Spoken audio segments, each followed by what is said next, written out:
Iguodala. Iguodala to Curry, back to Iguodala, up for the layup. Oh, blocked by James. Curry, one-on-one. Irving puts it up.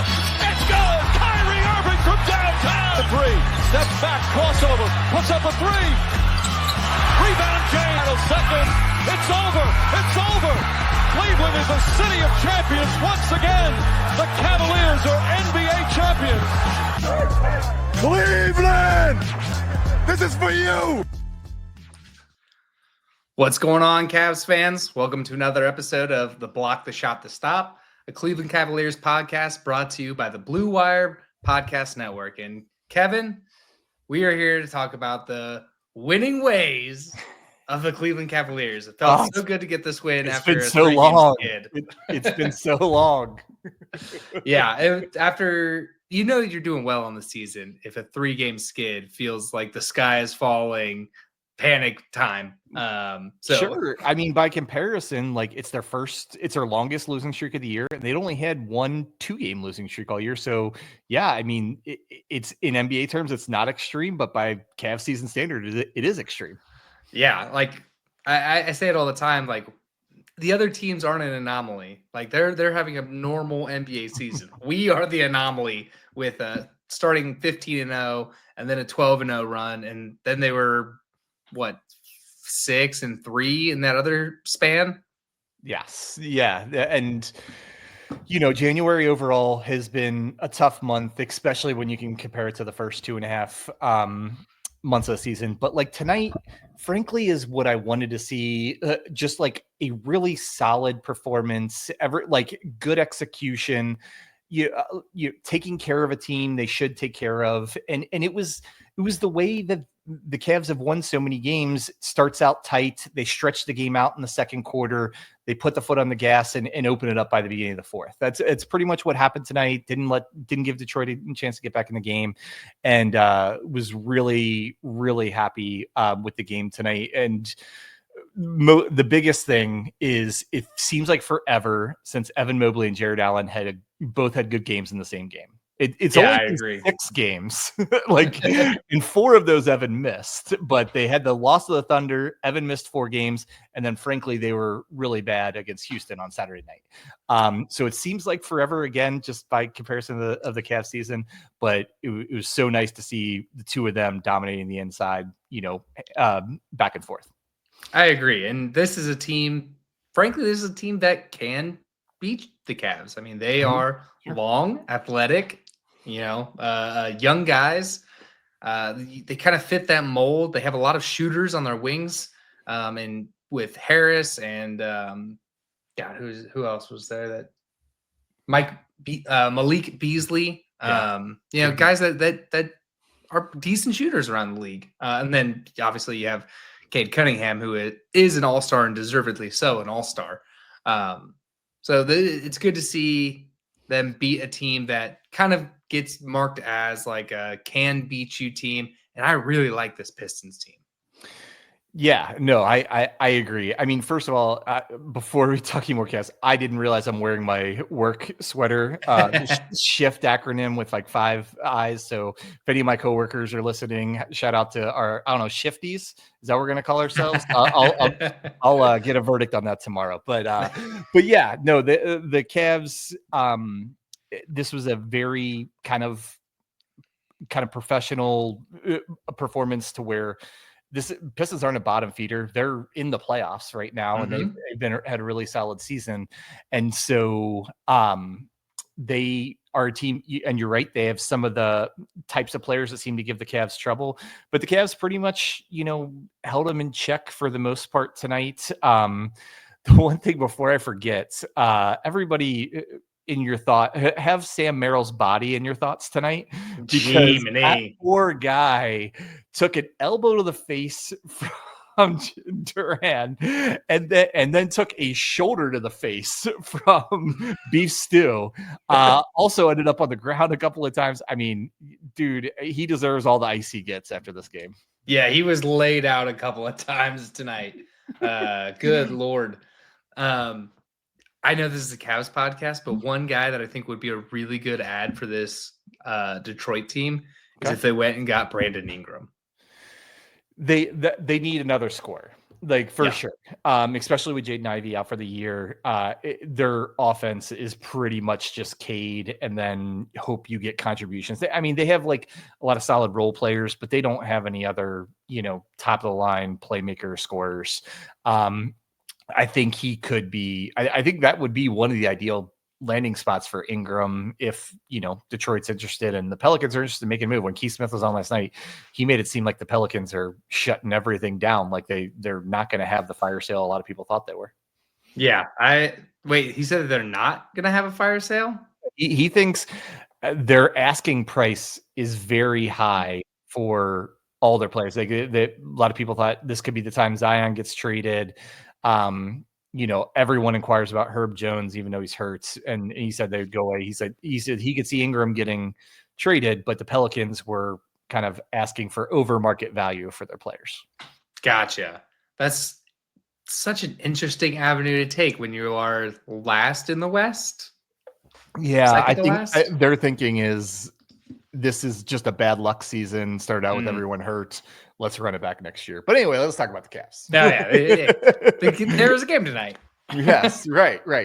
So where do you want to go? We can start with any of the starters. We can go off the bench. Where do you want to go? I want to just pat myself on the back here because I don't get many things right, but I don't right on Blue Sky because I'm done with X. I'm a Skyer now. I don't know what we call a message on Sky. I don't know if it's a Sky or whatever. But just as the game was starting, I said the Cavs need somebody to kind of change the energy for this team after a tough stretch. My pick would be TJ Maxx, Ty Jerome, to kind of have a big game and kind of just kind of change the mojo for the team a little bit after their roughest stretch of the season. And Ty was fantastic tonight. He had 15 points on super efficient shooting, 3 assists, couple of rebounds, and was getting into Cade Cunningham. That was some of the most intense defense I've seen him play. And so was just really impressed with him. And I think when you're in a funk, that's what you need somebody to just kind of, whether it's making an unbelievable play or just bring, that extra level of energy. And I think a lot of times this season, Jerome's been the guy to do it.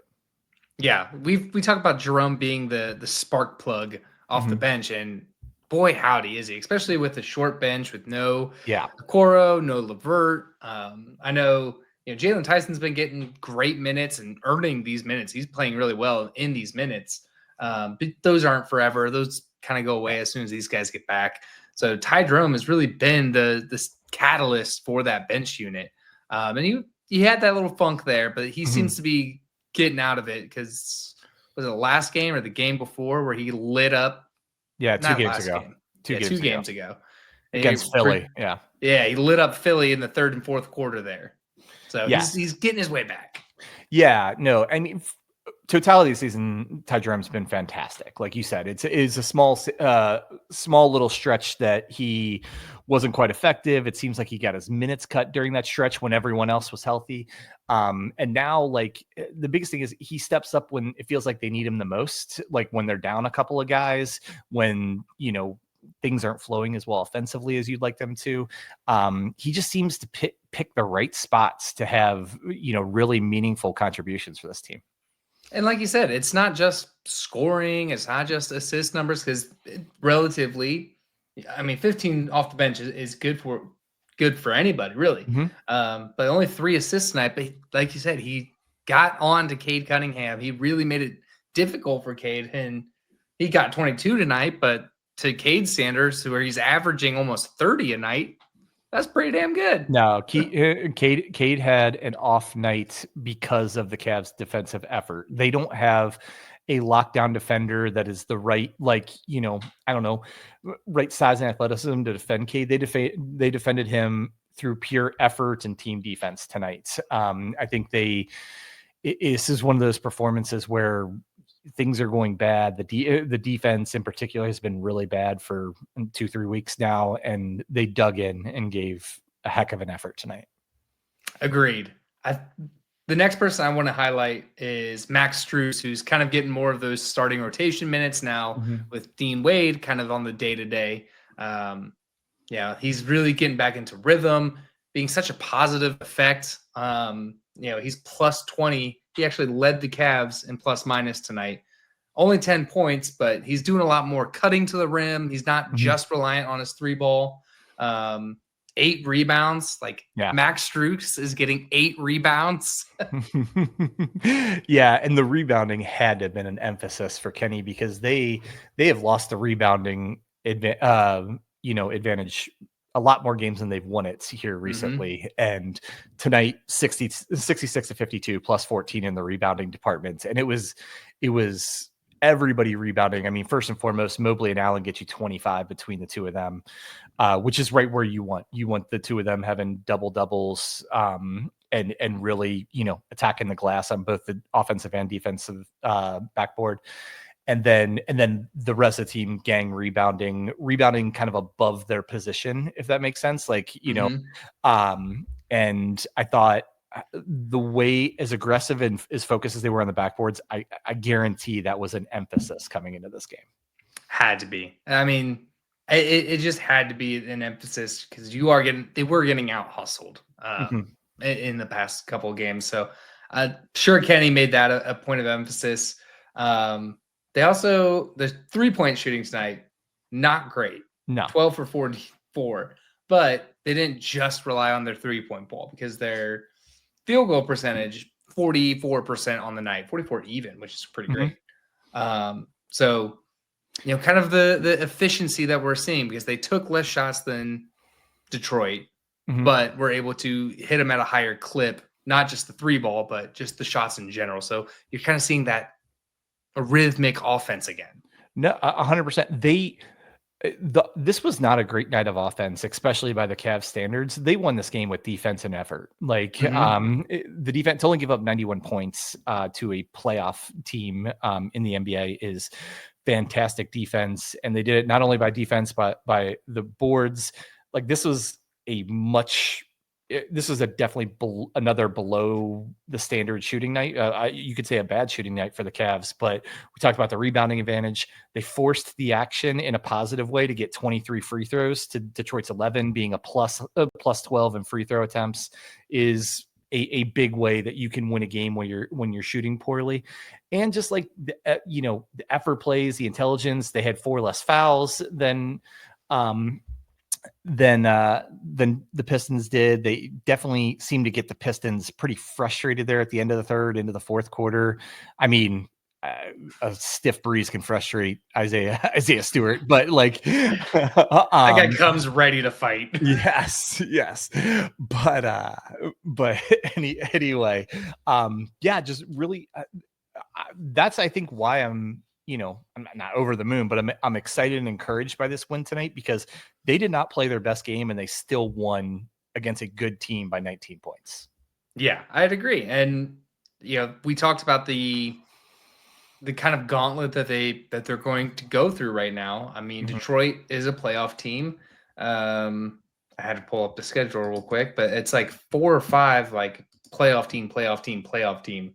It's 6 in a row if you include tonight. They get Miami, Atlanta, Dallas, Boston, and then Detroit again before 2 of their last 3 are against bottom of the standings teams in the East. But so you're playing 6 playoff teams in a row at a time where you're kind of struggling. Can you kind of put it together, and you don't have to go 6-0, but can you have a winning record during the stretch? Can you go 4-2 and start out the first one with a win is a good step in that direction. So and honestly, and I know we'll preview Miami soon, but you would think this is a prime time to play them with the amount of chaos that's going on there. Yeah, goodness golly. We'll get into that, but yes. But so back around the Cavs, I wanted to ask you about Evan Mobley, and because he, as we said, there was a 6-game stretch where he was either injured or played bad the last 6 games leading into tonight. Did tonight look like Evan was starting to get his mojo back, or was he just giving better effort? He only had 11 points on 4 of 9 shooting, but what did you see out of Evan tonight compared to what we've seen the last few games, compared to what we've seen over the course of the season?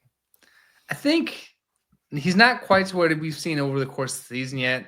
I think just the past few games, honestly, I think was probably babying his calf injury a little, or just watching. So, not giving full effort, just trying to get his legs back under him to be comfortable playing, either dinged up or with this injury.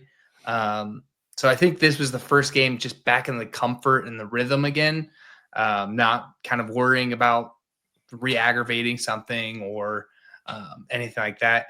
It is the NBA. Guys get dinged up, and you got to, I mean, longevity is the key to getting to the end of the road. Yeah. It's being healthy enough and being available enough. But everybody's playing through stuff, especially Sam Merrill tomorrow or next game. For sure. And I like, I'd love to see him kind of just every game get a little bit better back to it's, even missing 4 games, Russ can develop quickly for a basketball player where everything's about rhythm and repetition and everything. Right. So I'd like to see him that. And, something I read an article today. I wanted to, pass along to you and see what you thought of it. And it was about teams that make the NBA finals. Right. And what commonalities do they have? And the biggest common element that they had is they had really good middles of the season. Like if you break the season into thirds, which would be about 27 games, those middle 27 games, having a really good record in that stretch is the biggest indicator that you're going to have playoff success, deep runs in the playoffs. Because a lot of teams, they can start out really good and then they get injuries, blah, blah, blah. And then you would think everybody says you need momentum going into the playoffs, but momentum looks like in most cases, it's not really a thing. It was for Dallas last year, but the biggest indicator is how you're playing in the middle of the season, compared to the other teams in your conference on how good of odds or you would have to get the NBA finals. And so if we assume that's true, we're right in the middle of that 27 games now, and the Cavs were playing good when it started, rough right now, and then we have about 6 or 7 more games in this middle third of the season. So I don't know. I just found that interesting, and I don't know if does that surprise you? Does that make sense to you? What do you think?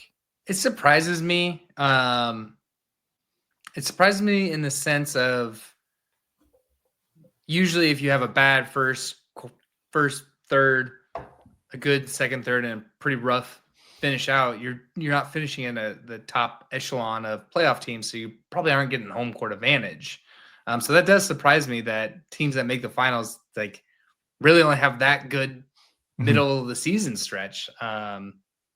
That's super interesting to me, because I think this team, especially this Cavs team, probably needs home court advantage going into the playoffs. Yeah, I said that with Keith last night, because I think there's 3 teams in the East that give them trouble. Atlanta, let's put them aside for whatever reason. But the other 2 are Boston and New York. And right now they're second and third in the standings. If the Cavs can hold on to the number 1 seed, they only have to play one of them at most. Maybe even they both get knocked off. But I think it would be a really hard gauntlet if the Cavs fell to 2 or 3. They'd end up getting Atlanta in the first round, then have to play New York or Boston in the second round, the other one in the third round.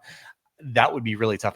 And that's also not even saying that they have such a nice home court advantage. I think I really truly do, not even being a homer, think it's a top 5 in the NBA home court advantage. And so, for both matchup purposes and taking advantage of playing so well at home, I think it's more important to the Cavs to get the number 1 seed than any other team in the East that has a realistic chance of getting it.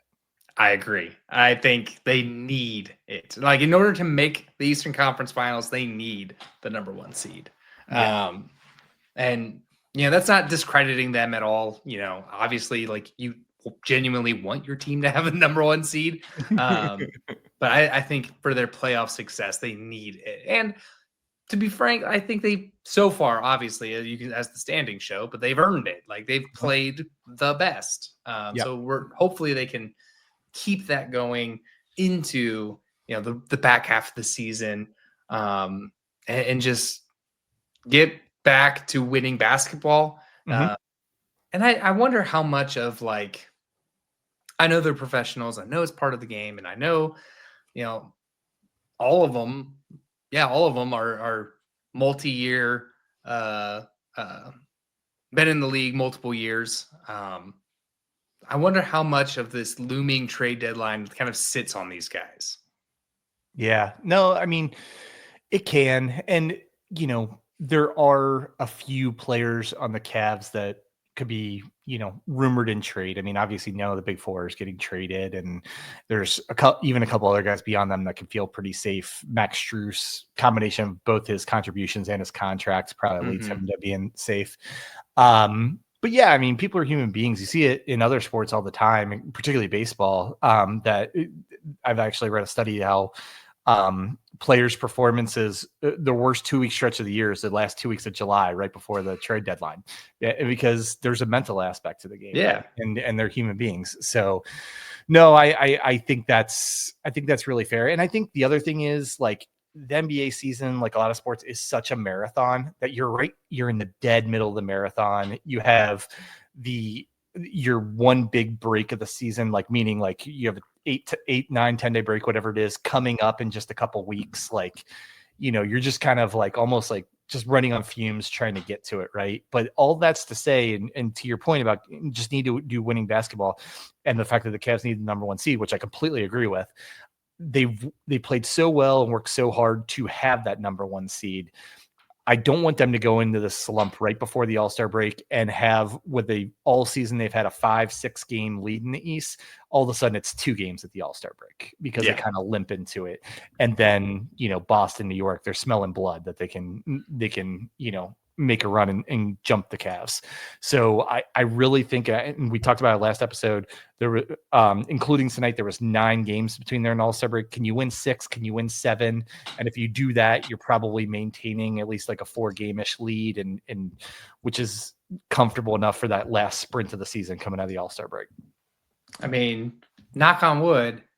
Well, Tim said it 2 episodes ago. Thankfully, the Cavs are hitting this rough patch the same time the Celtics are hitting theirs. Mm-hmm. And knock on wood, the Celtics are only up 2 right now to the Rockets in the 4th quarter. So, yeah, Rockets. Let's go Rockets. Yeah, do us a favor after giving us 2 rough losses last week. I mean, at least pay us back a little bit. Yeah, help us out. Yeah, right. I'll even let go of the guy who made the nasty comments on the Rockets. Nasty comments. The Shangoon owns us. Yeah. No, and you're right. And really, and it really is just Boston and the Knicks. I mean, everybody else is double-digit games back. It's just too big of a lead for them to, unless the Cavs go totally in the tank, which nobody would imagine happening. I would love they currently have a 5-game lead. If they have a 5-game lead at the All-Star break, I'm feeling really good. It's about securing that number 1 seed. If it's more like 2 games, I'm not as confident. I know I'm trying to see like what the competition left after the All-Star break is. So let's see. You play Boston again. Yeah. Miami. We had the Knicks right out of the All-Star break too, because I know we're doing a dual podcast with Big Nick Energy over the All-Star break to preview that game. Yeah, that's right. It's a great name for a pod. It's such a good name. John. You got the Knicks, you got the Celtics, you got Memphis twice. Yeah. The Bucks, who are playing good now, but we'll see what they are in March. Yeah. And I think they're going to maintain. I think they're going to stay right in that 4 seed area. I don't think they're going to play well enough to jump into the top 3, but I don't see them sliding back either. If they can make it to, I would say March 18th. Okay. If they can make it to March 18th with a 5-game lead over the Celtics, I feel good about the number 1 seed at the end of the year. 7 weeks from now. Yeah. But then everything after that is like LA, Sacramento, Utah, Portland, San Antonio, LA. There is a New York game, San Antonio, Sacramento, Chicago. Pacers. While I do think that's a very specific date and everything, I agree with you in the sense that it would be so, because if they have a 5-game lead with about 3-4 weeks left in the season, Boston and New York are they're just gonna put on cruise and be like, fine, we'll be the second or third seed. It's more important to have our guys healthy, and then the Cavs can do the same, right? Yeah. And so I agree with you that if they can maintain the lead they have now going into the last month or so of the season, say the last like 12 to 15 games, probably 15 games, then that is the ideal, because not only do you get the number one seed, you kind of wrap it up early enough that you can get guys some rest, and go into the playoffs like on, full cylinders. It's ironic because the date that I gave was 15 games from the end of the season. No, that's funny. But yeah, I mean, before we get there, like this stretch coming up, we'll preview some of that. We kind of talked about it overall, and I know I read off the teams, but the next 5 games are tough games, all playoff teams. A couple of teams, particularly in Atlanta and Boston, that always seem to give the Cavs a really hard game. But let's talk about Miami first, and let's give that. Where do you want to start with a preview for the Jimmy Butler-less Miami Heat? Yeah. So for anybody that doesn't know, Jimmy Butler, as of today, has been suspended indefinitely from Miami.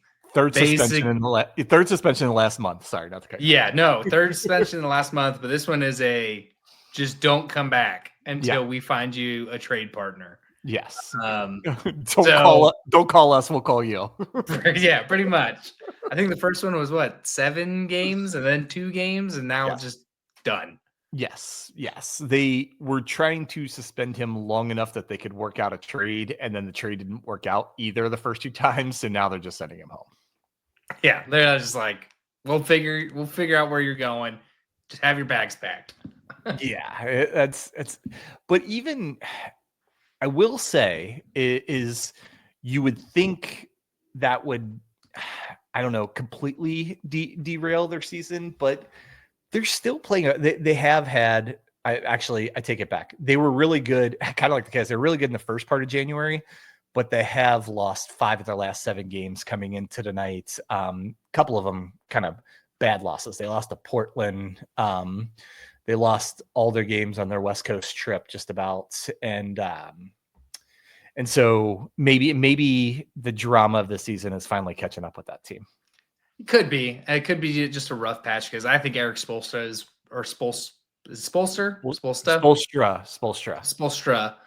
one of the best coaches in the league. Yes, obviously. Yes. That's why he's been in Miami since LeBron. I think he's the only coach that LeBron hasn't killed. It's true. I mean, you kind of say he didn't kill Ty Lue. I mean, Ty kind of moved on when LeBron did, but yeah. But yeah, he's definitely survived his job post having LeBron better than anybody, I would say. Yeah, and what was it, 2-3 years ago they were in the finals? 3 years ago. Yeah. So I mean, they're a good team. Tyler Hero can get you. Bam can get you. Yeah. Who's the one kid that they got? The French kid, or French-looking kid. Oh, Joker Light. Joker Light? Is that what you're calling him? Yeah, Nikola Jovic is his name. Oh no, that's not who I was thinking. Oh no, sorry, he's not French. He's Serbian. What am I saying? Yeah. Who the hell am I thinking of? James Jaquez Jr. Jamie Jaquez. Yeah. Okay. Yeah, they have some solid players, but if I'm being honest, this is a team the Cavs not only match up well against, but have pretty superior talents. Miami is a playoff team. Honestly, I think because of Spoelstra more than the player, more than the players and the performance. They have a lot of solid role players. Tyler Hero's having the best year of his career. He still can't guard a leaf in the breeze, but he is playing fantastic in the offensive end. This is Bam's worst season since maybe his first or second season in the league. He's still very good defensively, but really a lot less efficient than he normally is on the offensive end, even on the backboards a little bit. And beyond that, they're kind of, I mean, the team they remind me of a little bit is Brooklyn, which most people wouldn't want to hear. And the fact that they have a lot of like solid role players, but don't really have a star to throw in there and, lead them. They have a lot of guys that would be useful on teams. Like there's a handful of guys I would love if they decide to tank to send to the Cavs to have off their bench. Yeah. But I don't think they have they have as high a caliber talent as most playoff NBA teams. Yeah, I think they thought Jimmy was going to be that star to lead them. Right. And it worked for the past couple of years. It's not panning out this year. Yeah. To be fair, ESPN agrees with you. 72% Cavs, 28% Miami. In Miami. So they're really favoring the Cavs heavy. Yeah, I just think this is a game that I think the Cavs are bad matchups pretty much all over the place for Miami. And I mean that because, Mitchell and Garland are quicker than pretty much any backcourt they play and are always going to have advantages.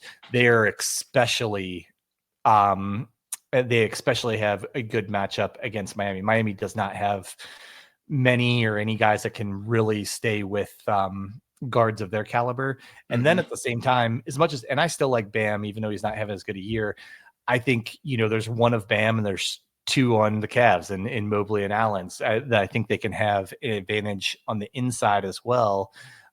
So I look for, I look for Garland and Mitchell to have big games offensively, scoring wise. And then I think much like tonight, Mobley and Allen can kind of own the paint on both ends of the floor. Yeah, I think hopefully we get the 2-game momentum, kind of get back to winning ways. You beat a team that beat you earlier in the season. And you have that momentum going into, what is it? Atlanta, where you go. Oh, no, it's Atlanta and then Dallas. Yeah. Yeah. Where you go beat another team that's beat you this year. So hopefully you just kind of have the taste for revenge on these guys. Yeah. And I know, I don't know if Tim's saying it genuinely or poking at me, but I when I talk about schedule losses, I don't like the schedule beats the Cavs more than the Heat beat the Cavs the one time that they played. So I put nothing in that. That was like the last game of like 5 games and 8 nights or 7 and 10 or 11, something like that. It was the last game right before the NBA cut break. And the Cavs, is tired as I've seen them all season. So I don't really put a lot of stock in that. And if for no other reason, Jimmy Butler had a big game that game, and I'm pretty sure he's not going to have a big game on Wednesday. Wemby seems to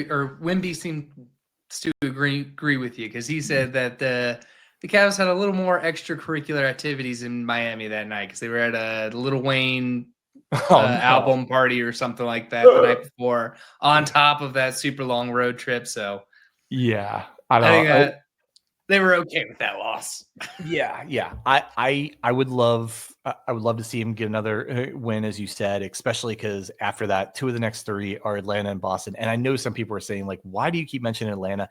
Atlanta, I don't have the numbers in front of me, but last time I looked, they'd won something like 3/4 of the games the 2 teams have played over the last 3 seasons. They've just been a bad matchup. Yeah, I want to say Atlanta's something like 7-3 against, or 7-2, something maybe 8-3, something like that against the Cavs the last 3 seasons. And it's just, they're not a better team. They're just a very bad matchup for them. And so that's kind of why I keep bringing up, like, I in no way think Atlanta's better. I just think they're just sometimes, a team with inferior talent is just a bad matchup for a team with superior talent. And hope you don't see them in the playoffs. Yes, I completely agree. They're the only team that they could potentially play in the first round, and hopefully even the second round, that I would worry about at all. Well, yeah, hopefully maybe they tank their season, but I doubt it. Yeah, they need to just, like, like they are the opposite of just about any other NBA team. They need to just play all bottom of the standing teams because they play to the level of their competition more than anyone in the NBA. And it's not just the Cavs. I think they're 2-1 against Boston this year. They are. They beaten New York at least once that I remember in Madison Square Garden. So like when they play these top teams, they get up for it and they play really well. But then they play to the competition the other way too, and that's why they're about a 500 team. All right. So with that, we'll get out of here. Everybody, please. Subscribe to wherever you get podcasts. We're on Apple, Spotify, Amazon, everything that's out there. We're on it. Feel free to subscribe and comment on the YouTubes. We love the comments. We love to interact with you guys. So yeah, with that, he's Kevin Lynch. Tim Daniel is taking a good old rest day. And Kevin, sign us off. Go Cavs.